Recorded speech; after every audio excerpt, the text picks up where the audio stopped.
5 things that I personally stopped doing when I got into spirituality and manifesting.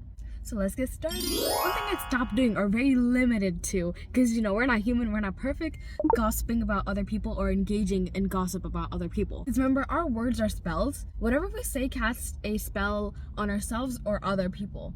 So therefore, when we're engaging in this negative self-talk about other people, like, we don't really want that energy. We don't want to be saying bad things about them. Like, okay, like I'm wearing this, you see this evil eye protection. It's like a Turkish symbol, Greek symbol used in many other cultures, also called nazar, and this protects you from other people talking bad about yourself.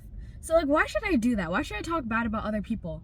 When I'm also trying to live by the standard of not attracting that to me. But then again, we're all human, so sometimes when we talk about someone, like, oh, I can't believe they did that, they acted that certain way, like, yeah, isn't that bad? Like, oh my god, they did that. Like, I think we should just stop talking about other people, because like the way they show up in our lives is the way we view them. And first of all, if we talk about someone in a certain way, they can only hold that image that what you talk about them to be. So if you say they're mean, they're not nice, oh, they're stubborn, they're gonna end up being like that as well. So gossiping just falls into many different areas of manifesting how other people show up in your life, and manifesting for yourself as well. Like, what energy you put back is what we might get back. It's never good to gossip about other people, although I do hear it a lot. I'm not gonna lie, I will watch like drama tea channels, TikTok, or sometimes on YouTube to figure out what's going on, but that's a whole different thing. But when it comes to real people in my life, I do my best not to like say bad about others behind other people's back and stuff. If someone does me dirty, okay, I try to reframe it in my mind. Oh, they're good, they're nice, they're lovable, they're so easy to talk to, or they're amazing, they're kind. So I do my best to do that. Number 2, also goes with speaking, is engaging in self-deprecating talk.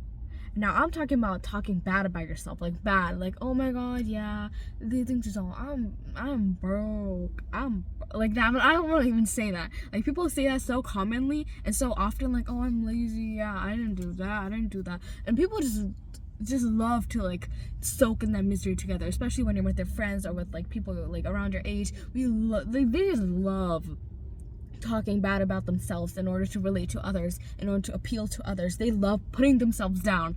Therefore, they can relate to other people, get a laugh or two. Why is it funny? It's not funny at all. Why is it so normalized to talk bad about yourself? I know now that it's getting way better. Now we're doing the opposite of that. We're trying to boost ourselves up. We're trying to make ourselves like hyped up and loved, and it's like, oh, I'm the best. Like, kind of doing the opposite of self-deprecating, which is kind of like borderline narcissistic, but it's not really. But it's kind of like to boost your self-esteem, especially if low self-esteem. But I've been seeing so many posts around that. Like, maybe because I've been engaging with those types of posts, that's why I keep getting them. But no more self-deprecating talk. Okay, no more talking bad about yourself, because yeah, that only goes into manifesting too, because it's kind of like your self-concept. The way you view yourself is how it creates your reality. So if you are saying bad things about yourself, how do you expect your life to get better?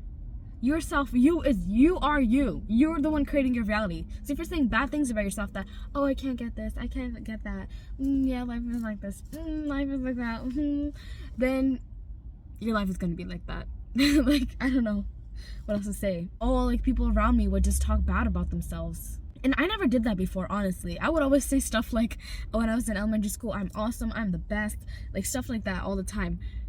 But people around me were like talking just bad about themselves and laughing about it, and I felt like that's the only way I could relate to people. So that's why I started doing that too in middle school. But it never felt right to me. Never ever felt right to say that. It always felt like I'm talking as another version of myself, like another like lower version of myself. But everybody around me used to do that, and I never understood why. Okay, never open a door when you're sitting on the passenger side, guys. Okay, I don't care. Okay, I don't really care if you don't believe the stuff you're saying about yourself, the good stuff you start saying about yourself. You don't have to believe anything you say if you're saying. You don't have to believe if you're saying good things about yourself. Even if you're saying it as a joke, like, oh my god, but I want to laugh about it, I want life should be fun, blah blah blah. But your words matter. Once again, your words matter. Even if you're joking about it, your subconscious mind does not know the difference between what's joke and what's not. The subconscious mind just accepts it. It accepts everything. So no matter if you're joking about it or not, it doesn't matter. Your subconscious mind will soak it up. So I don't want to hear any more self-deprecating talk. Stop talking bad about yourself. Instead, uplift yourself around others and show others that it's possible too.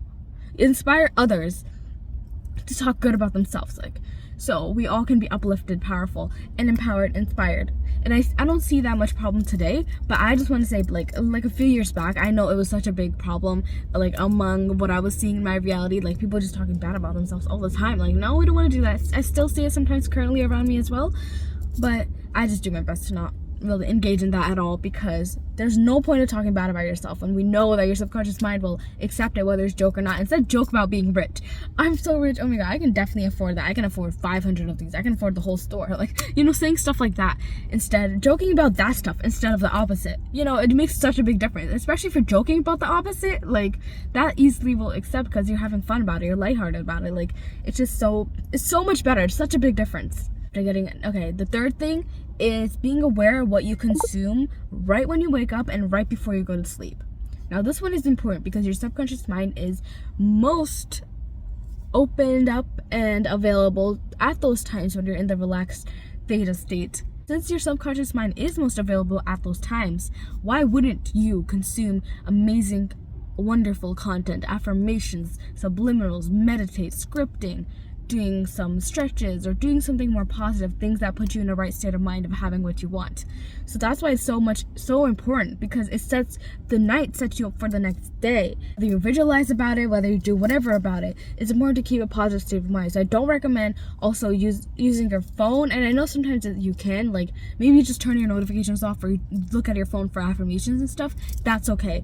But if you're looking through social media or any other thing, I think you should just limit that. I'm also gonna get back into not using my phone like maybe 30 minutes before I sleep, and also after I wake up. Like, you don't need that. You don't need to see social media. You don't need to be consuming all that stuff. Just consume your affirmations or your desired, your visualizations, everything. Just consume that instead. Because it's important to start off your day that way, so you can conquer whatever you need to do. You can manifest more easily because you're using that time before you go to sleep and after you wake up. You're using those times effectively to get what you want. Brings me to number 4, which is to stop consuming news and media, social media all the time. Okay, we have our phone in our hands 24/7. Okay, so stop watching the news. I never really watched the news in the first place. I mean, it's good to keep up with current events, okay, but it's good, like, you don't have to be emotionally attached to them. Okay, you can still help. The way you're gonna help yourself is by living in your high vibe ideal state, your optimal state of mind, and that's the only way you're gonna help. If you're feeling like so detached, like so sad, so angry, so like frustrated by the news, like, what is that gonna do? Can you change anything? Not that way. Not in that state. You can't change anything. News is just kind of putting you in a lower state of mind. It's something that I just stopped doing in general, because spiritually, social media in general, there's like so much information that we're consuming on a daily basis. And I just know that like some of the days that I spend almost all day on social media, just scrolling and scrolling and scrolling, I just don't feel good at all. Like, I don't know if anyone can relate to this. I'm pretty sure a lot of us can. I don't feel good at all. Seeing what, like, constantly scrolling and scrolling, I just feel like my head just feels like it hurts, and it's like too much in there, and I just want to like throw out my phone and just start doing something instead. It's good, like, if there's like certain movements and certain things going on, it's important to still care about things. It's not like you shouldn't care about what's happening in the world at all. You can still care about it, but do it at a limit in which you know that you are helping, you know, raising awareness, sharing, doing all that, but also keeping your mental state of being, your emotional state of being healthy and clear, so you don't feel too attached or too emotionally drained by it, because it's so emotionally draining sometimes when you get too into it. Number 5 is, this is kind of out of place of everything that I said, but this is something like a spiritual thing that I kind of recognized and kind of started straying away from, which is going to aquariums and zoos. What makes us any better than animals? Like, it just doesn't feel right for me anymore. Like, for the past couple of years since I got into spirituality, to go to a zoo and just feel happy and excited about it, like, oh, look at these animals that are in cages and they're just not living their best life. Like, they're in a cage. Maybe some of them are endangered, so that's why they're there and for like protection or whatever. But, you know, just going to these aquariums and zoos just don't feel right at all anymore. Just seeing those poor animals and like trapped in the water and the cages and like limited space. Circus too, because that's where they use like the animals to perform tricks and acts. Like, why are we using these animals for that purpose? You get what I'm saying? Like, am I the only one that finds it super weird to go there anymore? Like, it's not something that I can ever enjoy ever again. I'm like serious. I can't enjoy going to the zoo or aquarium ever again because of this. Like, it's cool to see all these animals I've never seen before. Like, oh my god, it's Nemo, it's Dory, oh, it's a shark. But like, for what expense? For why? And it's same with eating animals too. It's just, you know, I'm vegetarian, so I don't eat meat anymore, and it's just not feel right. I just feel sick to the stomach when I just think about eating like animals again, fish. I don't eat any of that. I don't eat seafood, none of that. And I don't judge you if you do, honestly, because I ate all that stuff before as well. So if you're not in the place to like stop that, or, you know, not in the place to really think that it's wrong, you know, so it's okay. I don't really judge you for that. But for me, I completely stopped that as well.